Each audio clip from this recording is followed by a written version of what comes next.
집행 경찰에 왜 넘긴 겁니까? 부장님, 사건 사실상 포기하신 거 아닙니까? 이럴 거면 검찰에서 왜 가져왔습니까? 특별수사단은 오늘 07시경 공수처로부터 체포영장 및 수상영장, 집행지휘 공문을 접수했습니다. 이후 내부적인 법률 검토를 거쳐 공수처의 집행지휘 공문은 법률적 논란이 있는 것으로 판단했습니다. 법과 원칙에 따라 엄정하게 수사하고 있음을 다시 한번 말씀드리며 앞으로도 체포영장 집행을 포함하여 비상계엄 관련 수사를 위해 최선을 다할 것을 국민 여러분께 약속드립니다. 윤석열 대통령에 대한 체포영장 집행을 두고 오락가락하는 행보를 보인 공수처에게 지금 비난이 쏟아지고 있습니다. 경찰의 체포영장 집행을 대신 해달라며 위임을 했었죠. 공문을 발송한 건데요. 하지만 이 공수처가 일임한 이 체포영장 집행에 대한 내용에 대해서 경찰에서는 검토한 결과 법률적으로 결함이 있다. 그러니까 공수처가 영장을 발부받았는데 발부받은 주체가 공수처야 하는데 이 영장 집행을 경찰이 또 한다는 것은 법률적으로 오류가 있다라는 판단을 하게 된 거죠. 자, 그러자 공문을 발송했던 공수처는 다시 또 체포영장 위임을 철회했습니다. 이런 촌극이 벌어진 건데요. 결국에는 공수처가 다시 체포영장 기한을 연장을 법원에 청구하기로 했습니다. 뭔가 오락가락하기 한 부분 때문에 지금 공수처가 비판이 쏟아지고 있습니다. 일단 공수처가 비판을 받은 포인트 중에 오락가락한 것도 있지만 본인들이 집행을 하지 못한 영장 집행은 경찰이 좀 하고 대신 수사는 우리가 또 계속 진행하겠다. 이 부분도 비난을 받은 부분이기도 해요. 가장 비난을 받은 부분이 바로 그 대목입니다.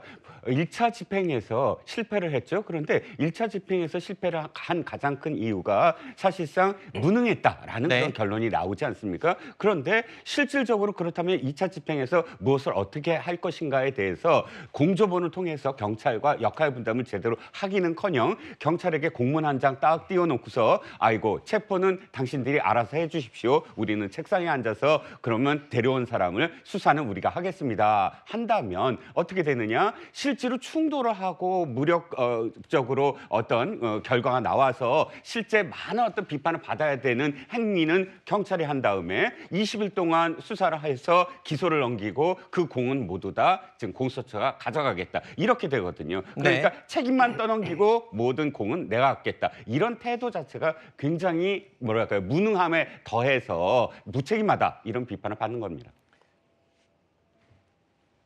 이 공수처의 상황에 대해서는요. 여당과 야당 모두 한 목소리로 공수처를 질타하고 있습니다. 그런데 여당, 야당의 질타 이유에 대해서는 좀 포인트가 다릅니다. 여당에서는 공수처는 영장 발부 및 수사의 권한 자체가 없다라고 비판을 하고 있고 야권에서는 아니 영장 집행을 왜 제대로 못하느냐라고 또 비판을 하는 거죠. 들어보시죠.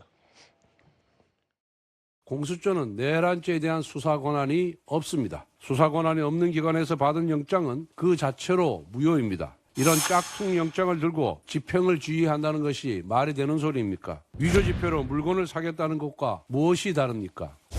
공수처는 체포영장이 재발부되면 내란 속의 윤석열을 반드시 체포하십시오. 법 집행을 방해하는 자는 그가 누구든 즉각 현행범으로 체포하십시오. 무너진 공권력의 권위를 바로 세우지 않는다면 범죄자들이 날뛰는 무법천지가 지속될 것이고 그 책임의 큰 부분을 공수처가 감당해야 할 것입니다. 자, 여당인 국민의힘에서는 영장 자체가 문제다. 공수처가 수사권도 없는데 어떻게 영장까지 신청을 해서 집행하려고 하느냐라고 근본적인 문제를 제기하는 거고요. 야당은 들으신 것처럼 아니 체포영장 들고 왜 머뭇거리다가 이렇게 일을 그르치냐, 제대로 못하느냐 지금 이런 비판이잖아요. 일단 여당의 주장에 대해서 조금 말씀을 드리고 싶은데요. 이미 법원에서 체포 영장을 발부를 할 때 이런 것들 다 고민해서 발부한 겁니다.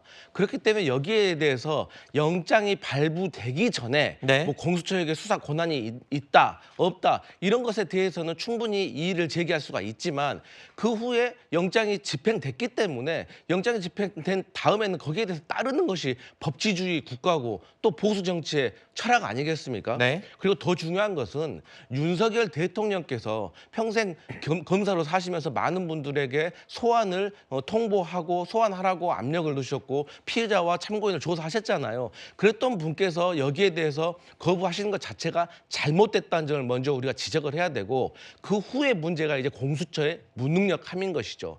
그런데 또 공수처에 대해서 또 살펴보니까 공수처장께서 평생을 판사로 사셨던 분이에요. 그러니까 법원에서 판사로서 영장을 발부만 해주다 보니까 실제로 영장을 발부받아서 집행을 해본 경험이 부족한 겁니다. 네. 그러니까 우리가 총을 만들 줄만 아는 거지 직접 써본 적이 없는 거예요. 그렇기 때문에 막상 총을 쓰러 가보니까 어떻게 쏴야 될지 잘 모르는 거죠. 미숙한 네. 거죠.